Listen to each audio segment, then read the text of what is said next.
roles for the monarchy in Monaco. But her fairy tale marriage was cut tragically short. Grace Kelly has died. When she died, a light went out of Monte Carlo which has never been lit again. Grace's death shocked the world, but it also left 3 grief-stricken children, Caroline, Albert and Stephanie, struggling to forge lives without a mother. They were thrown into this terrible state, and of course, if you are royal, the show goes on. For decades, the 3 children suffered misfortune in marriage as they grappled with Grace's death in different and dramatic ways. Stephanie rebelled against royal life, while Caroline was continually unlucky in love. Stephanie literally went off and joined the circus. She went totally to pieces. He was obviously the love of her life. And Albert gained the reputation of a playboy prince. Was he tempting fate? Was he taking a risk? Was he trying to destroy his future? I have no clue. Was it their mother's death, a curse, or just being spoiled rotten?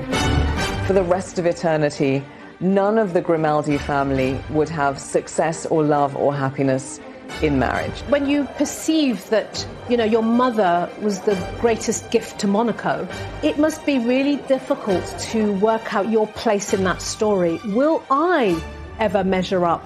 Can I ever be as good as her?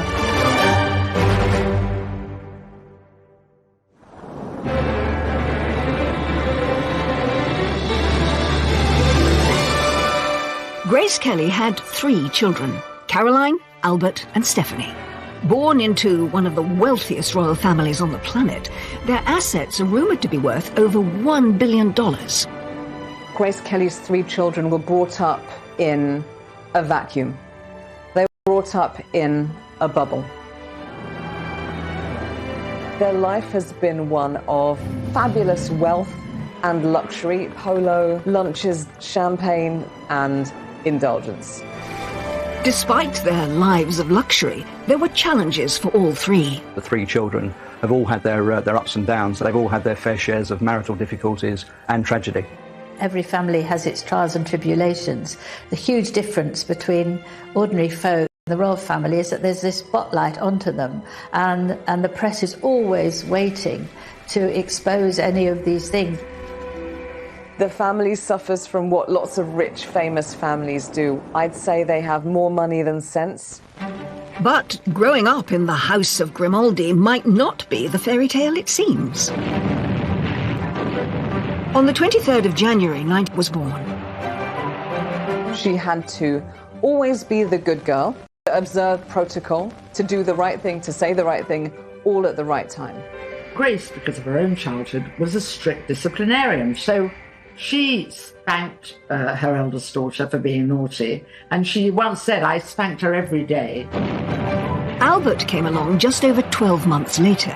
As the first male child, he had a date with destiny, that he would one day follow in his father's footsteps as ruler of Monaco. But it was a fate young Albert struggled to grasp.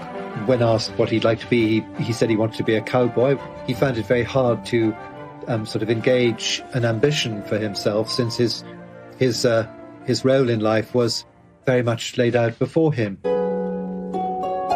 As heir, Albert came under the tutelage of his father, Prince Rainier, said to be far stricter than Grace and often absent, preoccupied with the business of ruling the principality. Prince Rainier was extremely wary of other children and of other families getting close to the royal family at Monaco. He didn't really understand why his children needed friends. Caroline's fond of telling a story about how when they were young, they would pretend they were poor, she and Albert, when they played, so they could be like other children. The fact is, once you're in that fishbowl, you're in that fishbowl, and no matter what people do to try to make your life normal, it's not going to be. Born 7 years after Albert in 1965, Stephanie, the youngest, perhaps experienced a more relaxed childhood than her older siblings. Well, Albert once said that Stephanie learnt very quickly how to wrap her mother around her little finger. I think Stephanie was probably a little bit more spoiled than the others and maybe allowed to get away with a few things. Stephanie was inseparable from her mother. But their close connection meant that, together, they went through one of the most dramatic events to hit the House of Grimaldi. What should have been a simple trip, Grace driving her daughter to the train station, turned into a tragedy that would go down in history. Grace was driving round the infamous hairpin bends of the Corniche outside Monaco when she crashed her car. And so Grace Kelly has died. On the 14th of September 1982, Grace Kelly, Hollywood princess turned real royal, died, aged just 52. Grace Kelly and Stephanie were supposed to be catching a train that would take them to Paris. And they were really excited about the trip. So the little metallic green Rover, very sporty little car, it was full of hat boxes and suitcases. They didn't need a chauffeur because he wouldn't fit. So Grace Corniche are treacherous. I mean, there's endless winding bends. People always will come up with conspiracy theories. She may have had a small stroke or something like that, but she lost control of the car. When she came to, she was disorientated. She jammed her foot on the brakes. Now, there's a bit of doubt around this because it might be that she had accidentally jammed her foot on the accelerator and the car went faster. Stephanie reached for the handbrake, but terrifyingly, the handbrake didn't work. The car was out of control. It slammed through a wall and plunged around 100 feet off the side of a cliff. It was reported afterwards that neither Grace nor Stephanie were wearing their seatbelts. Stephanie was injured in the crash. She had lost a tooth. Her mouth and her tongue and her lips were all cut up. Princess Stephanie has a broken vertebrae, but she's fully conscious, sitting up in bed and eating normally. It was a miracle Stephanie had survived, but the injuries sustained by her mother were devastating. After she was rushed to the Princess Grace Hospital, her health seemed to rapidly deteriorate. She suffered another stroke, and that led to a brain hemorrhage, and she was actually put on a life support machine. Doctors told Prince Rainier and Princess Caroline and Prince Albert that there was no hope for her. So they took the terrible decision to turn off the life support machine. Just one day after the accident, and with her husband of 26 years by her bedside, one of the biggest and most iconic names in Hollywood history, Princess Grace of Monaco, passed away.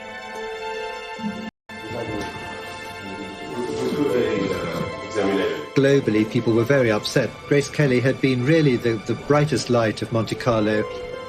When she died, a light went out of Monte Carlo which has never been relit again. The world was mourning the loss of Grace Kelly, but her 3 children were mourning the loss of their mother, and each would cope in different ways and face unique challenges. This was cataclysmic for Princess Caroline. The requirement that from the moment of the death, the moment of the funeral, she herself, Princess Caroline, was essentially the First Lady of Monaco. She has had a tricky life with 3 quite complicated marriages. Inevitably, the death of Princess Grace affected Albert. He sought solace in all sorts of things, you know, enjoying himself and going out with different girls. Prince Albert didn't want to grow up. His behaviour was very much of a teenage boy. He'd see a beautiful model, he'd see a beautiful actress, and his attention was with them. The House of Grimaldi was traumatised. But was this down to tells of an evil curse, one that would jinx the family forever? As it's purported to be Prince Rainier I in the 13th century who kidnapped a beautiful maiden, alas, raped her, and she then developed witch-like powers and said that she would put a curse on all future generations born into the Grimaldi family. For the rest of eternity, none of the Grimaldi family would have success or love or happiness in marriage. They've struggled to find lasting life partners. But whether that's a curse or just really bad luck, that's open to debate. The monarchy themselves seem to go by facts and not fiction. Journalist and author Joel Strawty McClure first met Prince Albert in 1988, who told him how the curse is perceived within the House of Grimaldi. He basically said that their family was no different than any other. So he takes it with a grain of salt.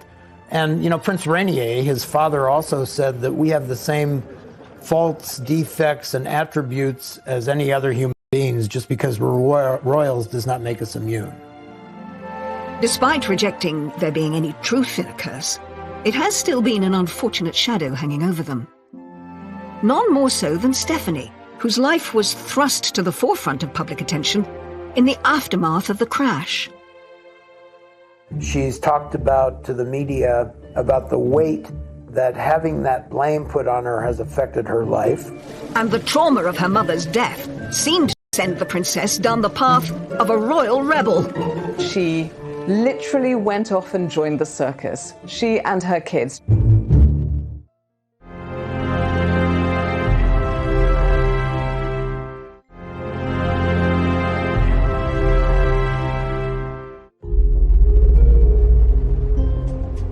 At the age of just 17, Princess Stephanie was thrust into the spotlight as speculation started to spiral that she had caused the accident that killed her mother, Grace Kelly. Stephanie had to deal with some extremely nasty and, I believe, traumatic rumors that Stephanie herself had been driving, or that she'd been quarreling with her mother and that she had distracted her mother. None of those things were true. In cases where somebody's been through a tragic loss or been in an accident, there is a sense of, could I have done something different? And sometimes people experience survivor guilt. But it's certainly not helped when other people, outsiders, start pointing the finger at you. And I have to say, I think Rainier was so desolate, so upset that he was, of course he was there, but he was not as useful as they were. Speaking to ABC News in America about that traumatic time over 20 years later, it's clear from this television appearance that the accident had deeply affected Stephanie, not only physically, but mentally. In other words, you killed your mother.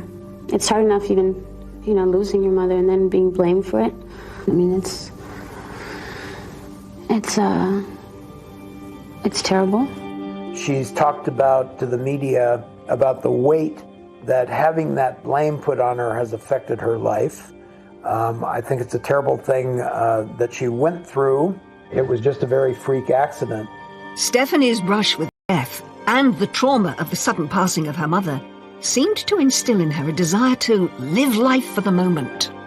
It set her down the path to being a royal rebel, but it also liberated her in a weird way because she thought, well, you could lose anything in just 1 minute. So I'm going to take everything I can of life and follow my own whims and desires, which she did, not always for the better. Stephanie Marie Elizabeth Grimaldi was born on the 1st of February 1965. Welcomed into the world with a Monegasque traditional 21-gun salute, she was Grace and Rainier's third and perhaps most colourful child. Third child, was spoiled, much more than the first and the second, and Stephanie took full advice and full advantage of this. Stephanie was so stubborn and lively, extremely rebellious and very naughty indeed. Even her own mother said, I should have beaten her like a gong without making her give way. Grace had a very loving pet name for Stephanie. She called her enfant terrible, which means terrible child or naughty child. The wide age gap between Stephanie and her siblings Caroline and Albert may have strengthened the bond between mother and daughter, but this close relationship would perhaps have consequences in years to come. Prince Rainier was worried about how close Stephanie was to her mother because it's an interdependence as opposed to being preparing you for your future life. We say in French, dans les jupons de sa mère, in the petticoats of her mother. But when her mother died, 17-year-old Stephanie was suddenly left without the guidance and support of her closest ally. Princess Stephanie was quite insecure as a child and hung on to her mother whenever she could and very much needed her to help her cope with. Stephanie had to face the journey into adulthood without her mother. The princess was keen to get a taste of life outside of the palace. She had the connections, but struggled to find her calling. She tried modelling, then she realised the really interesting thing in fashion probably is to be a designer. There's a lot of boring stuff, as we all know, about work, and Stephanie wasn't used to boring. She was interning at Christian Dior and allegedly got dismissed. She was dyeing her hair all kinds of wild colours. So I think there was that rebellious nature. Do you think that because you're the daughter of Princess Grace, you can just behave as you please?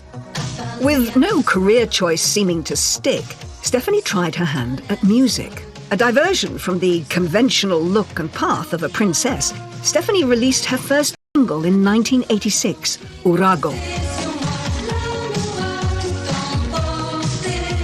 What you see there is a very unprincessy image. She's being sexy, she's doing her thing. This is her attempt to say, you know, I'm more than just this princess. I have my own identity and I'm trying this out for size and I like it. Growing up, Stephanie was fascinated by Grace's awe-inspiring Hollywood past. That's perhaps what inspired her to follow in her mother's golden footsteps in her attempts to carve out a creative career. Grace would tell her all the stories about Hollywood, and they would sit in the palace and dance together, and they'd look at old photographs. They'd talk about the films of the current day. Please welcome Her Serene Highness, Princess Stephanie of Monaco. In 1990, she gave a nervous performance on Aspel & Company, opening up about her true feelings on her bumpy journey to stardom. Trying to establish a name and identity for herself in the shadow of her iconic mother was always going to be tricky, and comparisons were often drawn. I would love to be an actress one day, but I think it's even harder for me because everybody's like waiting for me and, oh my God, they're going to compare me to my mother. Show people that I have a personality of my own and I'm not trying to be my mother. Knowing people are watching it saying, you're not as good as the great Hollywood icon that is Grace Kelly. The fear of continually being compared to her mother and coming up short really stymied Stephanie's acting career because it hurt her confidence. But it wasn't just her career that seemingly showed an urge to break free from the royal orbit. As Stephanie continued to live for the moment, her love life took an unexpected turn. Just like generations of Grimaldis before her, a string of turbulent relationships ensued, with the press linking her to some very high-profile men. Footballer. She had a relationship with Jean-Claude Van Damme, the actor, the Hollywood star Rob Lowe. And in 1991, she got together with Daniel de Cruet, her bodyguard and a former fishmonger. It marked the start of a very lively love life. Prince Rainier mistrusted him very strongly, and he began to suspect that his daughter did not have a very solid sense of what was good for her in relationships. He was already involved with another woman who was 6 months pregnant, but they fell in love, and Stephanie actually ended up marrying him, and they had 2 children. I mean, I think he was probably the biggest love of her life. Her father was incandescent, but Prince Rainier soon fell for the grandchildren and accepted them and their marriage. But hopes of a fairy tale ending were soon dashed. Less than a year into the marriage, things took a dramatic turn when a series of candid photographs of Daniel were published in Italian magazines. He was actually photographed frolicking, if you will, with Miss Belgium bare breasts. Needless to say, Stephanie wasn't terribly happy about that. The couple divorced in 1996, but in 1998, Stephanie's adventures in love continued with another bodyguard, Jean-Raymond Gottlieb. She had a child with him, a daughter called Camille. The father was not named on Camille's birth certificate, and in fact it was only revealed decades later by the daughter herself on Instagram. She was actually banished by her father to a ski resort to try and recover while the dust settled from the scandal. And then she took up with a Corsican barman. Aged 36, she made another surprising choice and got involved with married Swiss elephant trainer Franco Cani. Love blossomed after they met at Monaco's International Circus Festival. She literally went off and joined the circus. She and her kids. She's got 3 kids by now. Princess Caroline was absolutely devastated by her sister's behaviour. She felt she was letting the whole family down. He moved into his trailer and they actually travelled around with the circus. And obviously it was not ideal for her children. It was very difficult for them to get educated. And I think after a while the The novelty wore off. The relationship fizzled out, but the circus around her love life wasn't over. Waiting in the wings was Portuguese acrobat Adans Lopez Perez, who was nearly 10 years her junior. The unlikely couple's family home was a caravan, a far cry from the splendour of the 253-room Prince's Palace of Monaco. Eventually she moved back to the luxury of the palace. It may appear to some that her love life was cursed, or that its chaotic nature was perhaps a reaction to her mother's tragic death. But it could be just as Stephanie has said herself. I may be a princess, but above all, I'm a human being. If you step back and look at their lives, which was very, very small, a very tiny bubble of people were allowed to enter into it, you have very little life experience about what people are like, what relationships are like. So I wonder whether this is a way of experimenting. I'm going to go for all kinds of different people that I find exciting because they're opposite of duty and restraint. I think that's one of the problems that probably Stephanie's had, because you've got a palace to move back into. You can live the rest of your life very comfortably, having walked out of a marriage. Prince Rainier was reported to be despairing over his daughter, and his displeasure with her behaviour may have been communicated in his will. Apparently, he left her only 1%, and he left Caroline and Albert more. Albert, obviously, he's the reigning prince, would have been left most of the bulk of the money. I think 1% of the money of the Grimaldi royal family would take care of us all. At the age of 56, Princess Stephanie may not have managed to find happiness in her relationships, but she perhaps gets the love and praise she craves from her 3 children and her philanthropic work. We've seen the young girl going through all those different phases and learning as she goes. And this is natural for somebody who's been through so much to then get to a place where they're emotionally mature, they have their own family, and they can curate the life that they want to lead now. And that seems to be the space that we find Stephanie in. She's not married again and feels content with herself for being a mother and helping others who are having a difficult life. She's very much involved with her charity work, an AIDS charity and animal charities. I think Grace would be pleased that the wild child has finally grown up and she's finally found happiness and seems a lot more serene. Princess Stephanie's colourful life may have raised some eyebrows, but the pressures inside the palace were perhaps felt even more by her eldest sister. Before her mother's death, Caroline sought freedom from royal responsibility. He gave her an escape route. He was her key out of the kingdom. But all of that changed when Grace died. Caroline had to look immaculate, behave immaculately, because her reputation is Monaco's reputation.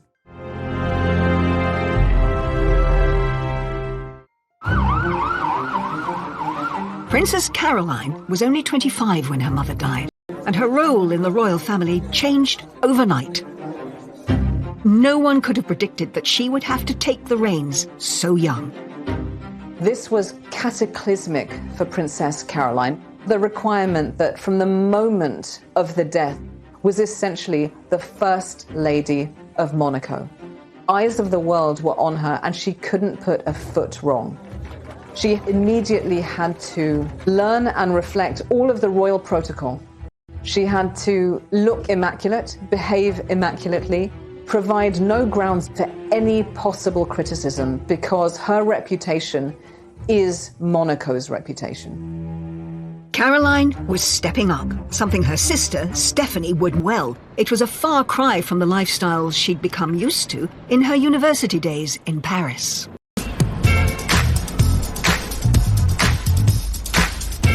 For Caroline, Paris was freedom, exploration, finally having lived and left the Monaco Principality, tiny, everybody knows everybody. She really longed to escape. So Paris was her escape. She was finally free of the stiff formality of Monaco and of being a kind of Euro royal where you're expected to behave all the time. She was able to sow her wild oats, and she certainly did. She wanted to get out. She wanted to get away from, if not out of, that fishbowl. But escaping Monaco didn't deliver the freedom Caroline had hoped for. She was photographed by the paparazzi all the time, smoking and drinking and cozying up to her friends who were also equally glamorous and well-appointed. Having a good time as a young, talented, privileged woman is not some sort of crime. But she was painted as a party animal in a negative way. Caroline, in that famous interview with Barbara Walters, gave her side of the story. When I was 18, 19, like every kid my age, I used to go out to disco on Saturday night, which I don't find astounding in any way. I went out far less than anybody in my generation, but people think that I lived in nightclubs and parties, and it's silly. It's so untrue. She was portrayed by the press and the paparazzi as somehow being unclassy or downscale or loose. These were really slanderous, nasty things to say about her. She found it violating. Her father, Prince Rainier, said, "I would shoot these people if I could." She's got her real first taste of freedom, and yet she's got the paps on her tail, looking at her every move, judging her. The headlines are all about this party girl princess. When you see that as a young person, that's going to be incredibly stressful, because it's saying, get back in your box, be this perfect princess. She literally became fodder for the photographer. Obviously, pictures of her smoking and drinking and falling out of bars didn't look very good. And these images of Caroline's lifestyle in Paris didn't play well back home in Monaco. The population in Monaco were absolutely shocked that she was doing things that ordinary people were doing, whereas she should be sitting quietly and obediently in the palace waiting for her prince to come. They wanted her to sew and to learn how to embroider and to wait for an arranged marriage, but she didn't want that. What Caroline did want was to live a normal life. And to her, that meant choosing who she married, a Parisian businessman named Philippe Junot. She saw him, she said later, as her ticket to freedom. Liberté, me voilà, freedom, here I come. Hey, I'm doing what I want to do. This is my life, my choice. Instead of being under the control of my parents in the small principality, guess what? I'm in Paris and I'm living my life. He gave her an escape route. He was obviously her key out of the kingdom. The royal family organised the wedding, which was attended by over 600 guests and celebrities from all over the world. After this lavish public event, Princess Caroline and Philippe Junot escaped to Scotland for their honeymoon and some peace and quiet. The wedding was obviously publicised all over the world. Were you very happy with the way that it went eventually? Yes, we were. We really enjoyed it, and it was really beautiful. But even in the Scottish Highlands, Princess Caroline couldn't escape the cameras. How's married life? Are you enjoying things? Yes, absolutely. Great. And how do you like Scotland? Oh, it's beautiful. First time we're here, so it's really lovely. Beautiful. What we saw up to now was great. The press intrusion did not let up. Later, Caroline would channel her energies into fighting for her right to privacy. She actually took action to the European Court of Human Rights to try and get a privacy agreement so that she could be left alone and other members of her family, and that was actually upheld. Caroline's parents were not enamoured with her choice of husband. Princess Grace had predicted that Caroline's marriage to Philippe Junot would only last 2 years. Well, what happens is that mothers are often right because they've own experience, and Princess Grace was quite convinced that the marriage would not last more than 2 years, and she was spot on. It didn't. When that marriage went south, I think her parents were very relieved. Junot was seen as the antithesis of what both Grace and Prince Rainier wanted for their daughter. She went into it very young, and it had disaster written all over it from the beginning. Princess Grace said it's good that she had a failed first marriage. Now she can have a successful second one. But Grace would not live to see that success. The second marriage would come in 1983, when a young Italian, Stefano Casiraghi, entered Caroline's life. He too was an aristocrat, very distinguished, very moneyed, very debonair. She has described him as the love of her life. Stefano Casiraghi was a businessman. He had his fingers in several pies. In fact, one of them was a shoe business, and Caroline joked that she was delighted because she loved shoes, and he got some specially designed for. She finally found happiness in someone who allowed her the best of both worlds. She could continue her duties in Monaco, but also live the normal family life she had longed for. He understood her role in Monaco. He understood that she needed to shine. She was a famous face they all recognized, a familiar face that they all admired, a woman who had a life that she had to continue with, and he supported her in all that. Caroline might have found the love of her life, but her father was less impressed. Stefano Casiraghi was younger than Princess Caroline, Italian, and had a reputation that did not please her father, but I'm not sure any man would have pleased Prince Rainier. Despite her father's issues, Caroline and Stefano married in December 1983. In contrast to her first marriage to Philippe Junot, which had all the bells and whistles, 600 people attending, this marriage was very low-key, civil wedding with only 20 people. The marriage was a success. Caroline and Stefano were happy. They had 3 children, Andrea, Charlotte and Pierre. Had Caroline managed to break the Grimaldi curse? I think Caroline settled into motherhood very easily, and I think in some ways it helped that she had 3 children very quickly, because it really made her, in the eyes of the public, a mother figure, and I think people were able to see her in a different light. They were probably some of her happiest years. It was, for her, like a dream come true.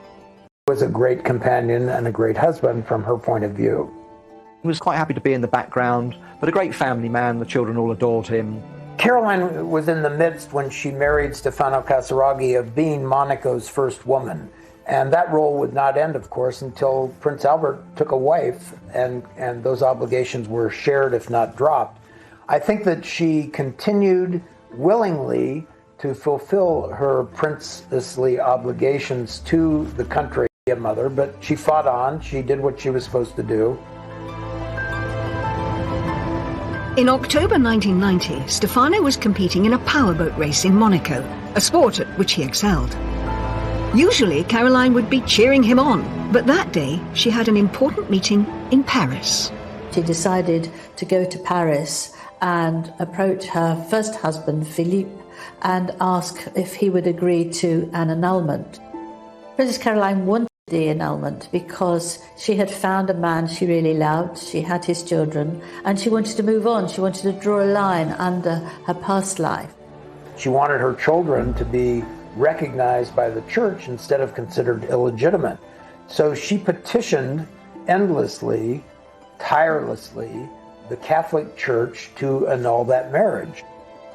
In the eyes of the Catholic Church, Caroline was still, technically, married to her first husband. Though they had both gone through civil divorce, they hadn't got a Roman Catholic nullification through. The Roman Catholic Church works very slowly.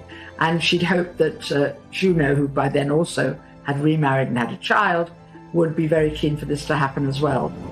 Whilst in Paris, Caroline could never have predicted the events that would follow. Back home in Monaco, there was about to be yet another twist in Caroline's tale.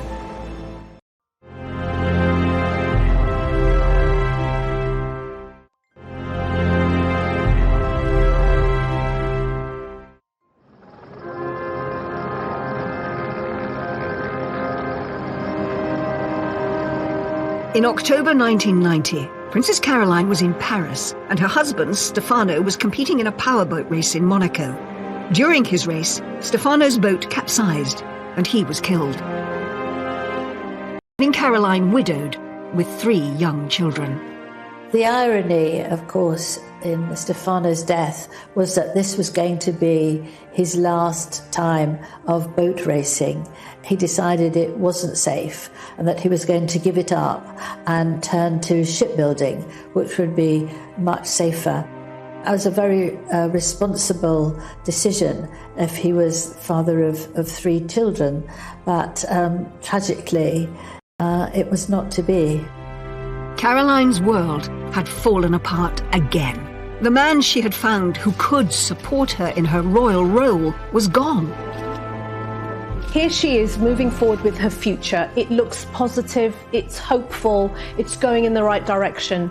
And suddenly, out of nowhere, her reality is pierced by this terrible, devastating loss. Her husband died. It brought back memories of her mother as well, and she thought the two things triggered each other. And she really did struggle for a couple of years. She was only seen out and about very rarely in public, mainly wearing black and dressing very somberly.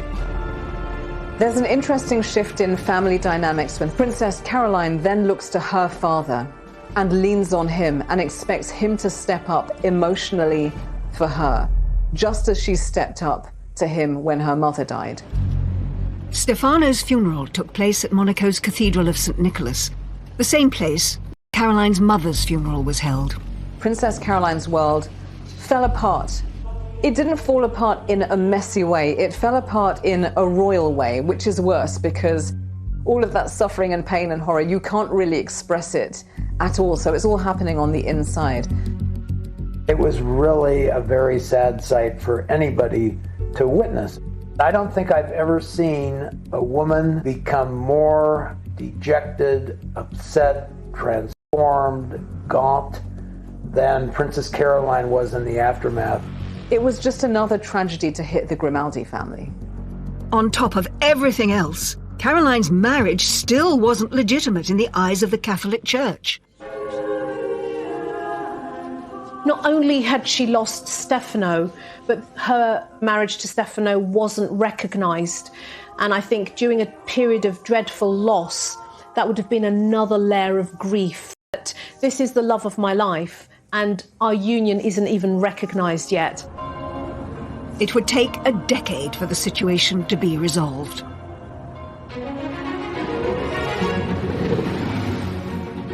Just as Caroline began to get back on her feet again, an old acquaintance, Prince Ernst August of Hanover, came back into her life. Another shot at marriage was on the cards. He is royal as they come. If you look into his family background, it pretty much goes back as far as the Roman Empire. He is super duper, unbelievably mega posh, every which way you look at it. And he has connections to every major European royal family, including the English royal family through King George. On paper, they were a good match. And in 1999, they decided to tie the knot. In one sense, he was exactly the right person for her. But in terms of his character, he was bad news. Alas, he doesn't always have terribly royal or regal behaviour. Indeed, he has urinated in public, he allegedly has broken the nose of a cameraman, and woe betide, and what a crime of lèse-majesté, he kissed the Queen. Checkered past, and I think Caroline thought that, marrying somebody who had the right credentials, but obviously knew about his colourful private life, and I think she thought she could possibly tame him, but in fact he carried on as before. It came to a head when Caroline had to attend to her father, who fell seriously ill. Prince Ernst was nowhere to be seen.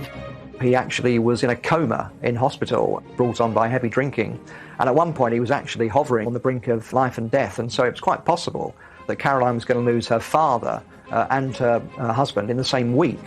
The one time that she really needed her husband, he himself was ill. Caroline's third marriage had broken down. They went their separate ways because he brought shame and scandal into her life.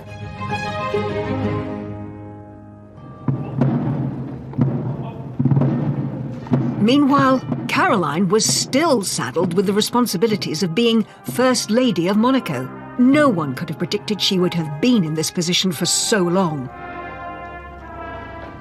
I think Prince Albert felt very pressured by his older sister, Princess Caroline, who wanted to relinquish the role of First Lady of Monaco. She is just thinking, Prince Albert, will you just get on with it? Will you just settle down, marry, provide an heir, and then I can really get on with my life? In 2005, when their father died, Albert had to step up and take on his father's role. It was a chance of freedom for Caroline. But after all these years, her brother had still not married. Prince Albert didn't want to grow up his behaviour was very much of a teenage boy. He'd see a beautiful model, he'd see a beautiful actress, and his attention was with them. And his poor sister had to fill in for him a lot of times and be there for him. The credit to Princess Caroline that she was required to maintain face all the time, and she did. She did her duty. Caroline could have been freed from her duties if Albert had found a wife sooner. As early as 1985, when Albert was only 27, he was already being asked the question that would define the public perception of him for many years to come. It was a question Albert grew tired of, etched on his face in this Barbara Walters interview. I have to ask you that question you must be so sick of. You know what it is? Yes, I'm ready. Why don't you ask it and answer it? The question is, what about marriage? The answer is, I don't know. It was very interesting in Barbara Walters' interview with Prince Albert because he didn't like the question and he dodged it. He didn't. My wonderful sister has given up so much for me. He could do what he liked, he could say what he wanted. As long as his sister was stepping up to be First Lady, he didn't have to bother. Was there a reason that Albert wouldn't settle down? Would his playboy lifestyle eventually get the better of him?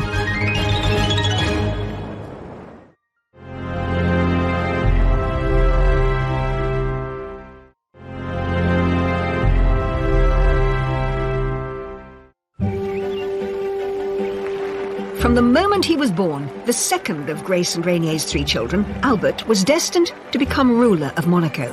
But from an early age, it was clear it was something he wasn't necessarily looking forward to. You can hear from his own mouth somebody who's saying, I just wanted to be a cowboy. I found doing the royal stuff boring. So you've got this real tension between born to rule and I just want to do my own thing. And that, I think, we see play out in his life. It was a feeling that spiraled after his mother died, when he was just 23. Albert was delighted that Caroline stood up to take the bulk of the family's royal duties.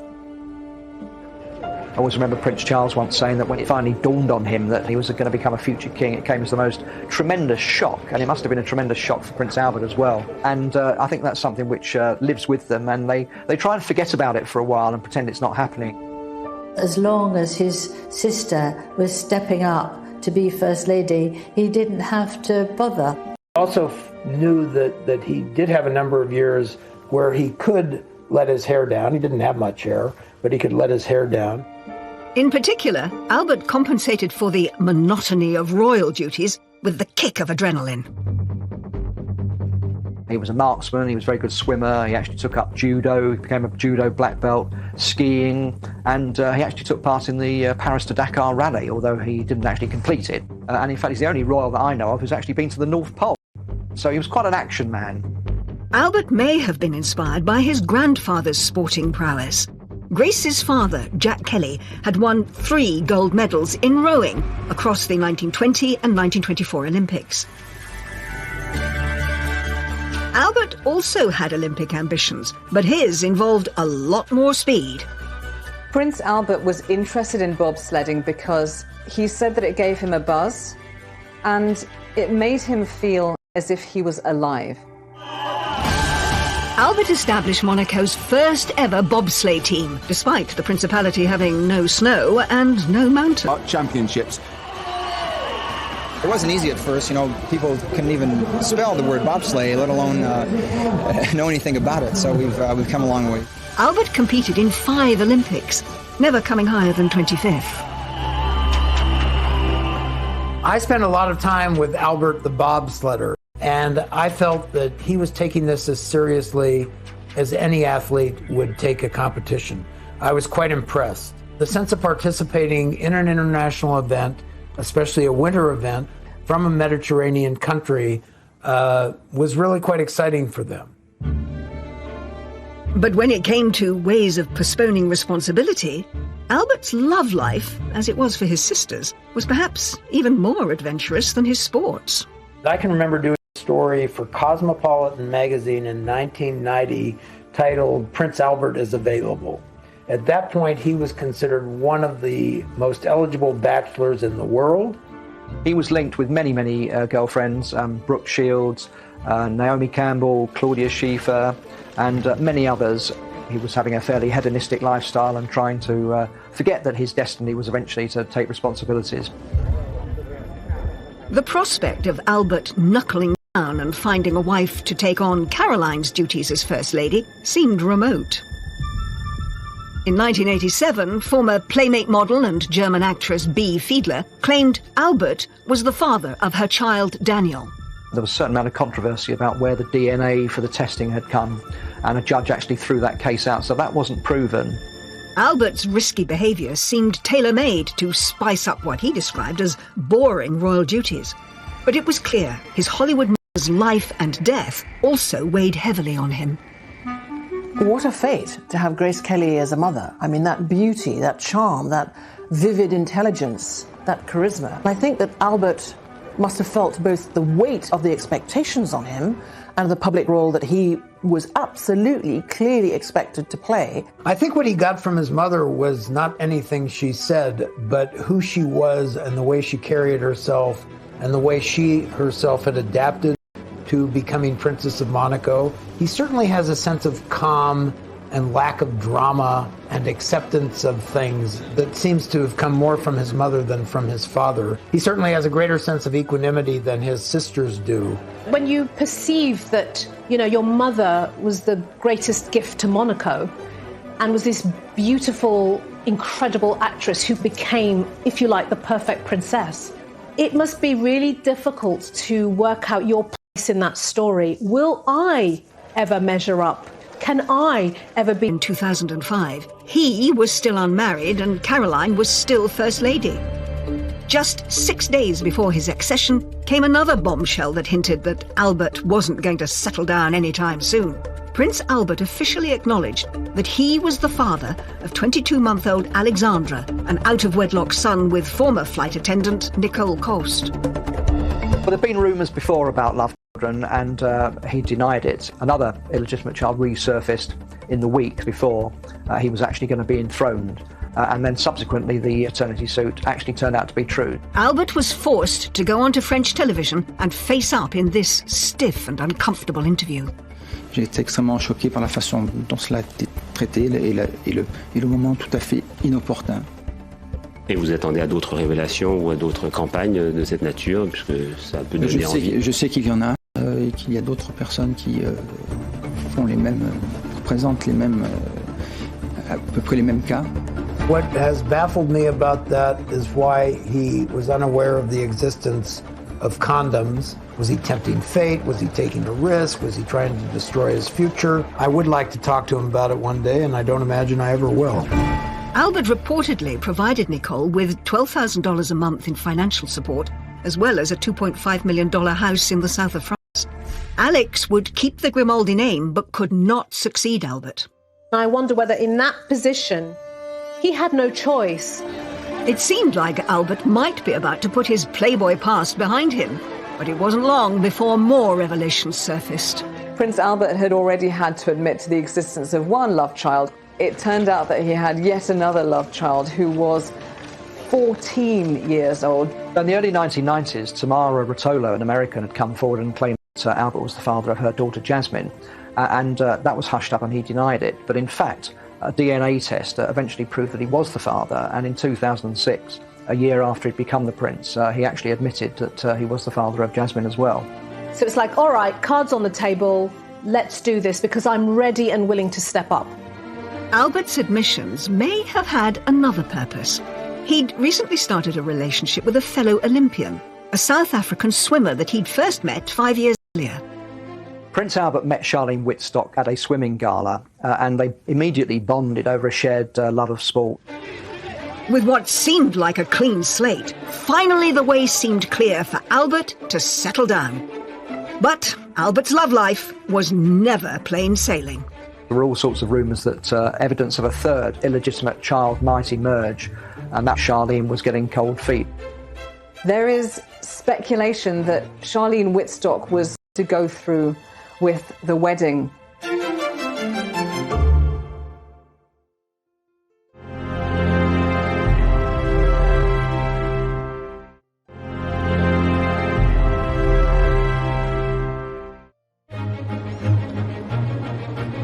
By 2010, all three of Grace Kelly's children, now in their 40s and 50s, had spent their entire adult lives cursed by an inability to find a happy marriage. It's the third marriage that Caroline has had, and it's come to a bad end, as both of the others have. And now she lives alone. She's back living where she grew up. It's like returning home to the roost. Stephanie has stepped away from the limelight and lives a much more quiet, discreet life, and that is understandable. But there was hope for Albert. In June 2010, Albert was sat on the side of the bed as his girlfriend of 5 years, Charlene, was packing to leave the apartment. He did it in a very straightforward way. No violins, no beachside romantic setting. He was just in Charlene's flat and he said, "Would you like to marry me?" And she thought he wasn't being serious. He'd actually rang her father before he proposed to Charlene. He chose the timing very badly. He rang Charlene's dad when there was about to be a very big football match in the World Cup, South Africa versus France. Her father congratulated him and said, "That's great, I now have to get off the phone. There's a football match I want to watch." I don't know at the time if he immediately knew that this is the woman I want. He has told me that he felt sorry for anybody who would become the Princess of Monaco due to the fishbowl effect and the obligations that come with that role. But he obviously waited a long time before he chose someone and was sure after a number of years that she was the one. I think in retrospect, that was his timetable. After years of failed relationships and two confirmed illegitimate children, Albert's engagement to Charlene was announced on June the 23rd, 2010. But marrying a prince isn't an easy thing to do, especially one with a mother like Grace Kelly.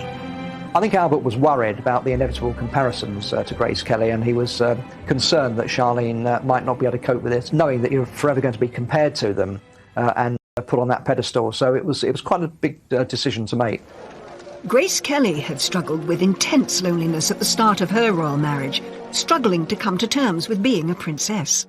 Albert feared the same would happen to Charlene, risking both her and his happiness. The rumours of him being a playboy, of him being a womanizer, really bedeviled his whole, teenager adulthood right past. On the 2nd of July 2011, the most glamorous, high-profile event since the 1956 union of Prince Rainier and Grace Kelly took place at the Pink Palace.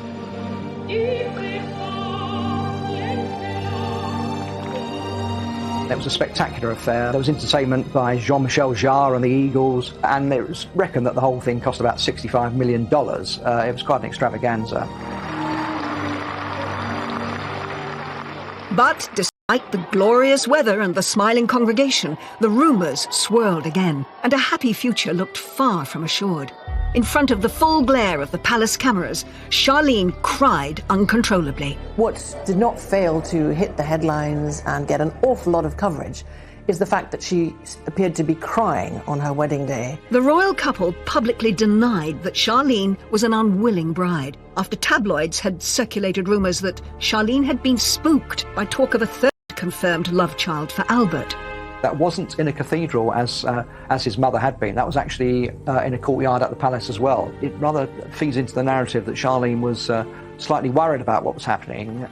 One French paper went as far as to write that she'd attempted to flee back to South Africa, with authorities stopping her helicopter flight to Nice airport on instructions from the palace. Princess Charlene subsequently branded such rumours as categorical lies. But even the wedding's A-list entertainer Jean-Michel Jarre was quizzed on the rumours. I mean, they were really in love, and rumours are rumours, as you know, and you're a specialist of that, so you know more than me on that. Charlene and Albert successfully sued the Sunday Times and received an apology for claiming that the wedding wasn't genuine, and they chose this show to provide a forceful denial. So why would we go through all this effort to have this fantastic, couple of days and have our most intimate, dearest friends come and As for us to be reluctant, you know, that was also a wonderful opportunity for them to ride on something in a negative spin because people would buy. Lots of women have cried at their wedding. So bad for the makeup, but good for the soul. And she was very emotional. And I think that this sort of wedding would have been overwhelming to many people.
Monaco.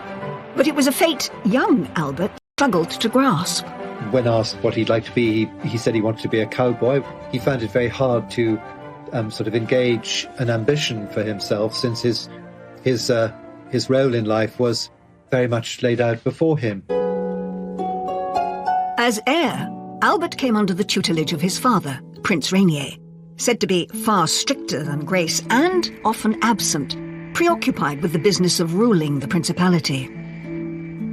Prince Rainier was extremely wary of other children and of other families getting close to the royal family at Monaco. He didn't really understand why his children needed friends. Caroline's fond of telling a story about how when they were young, they would pretend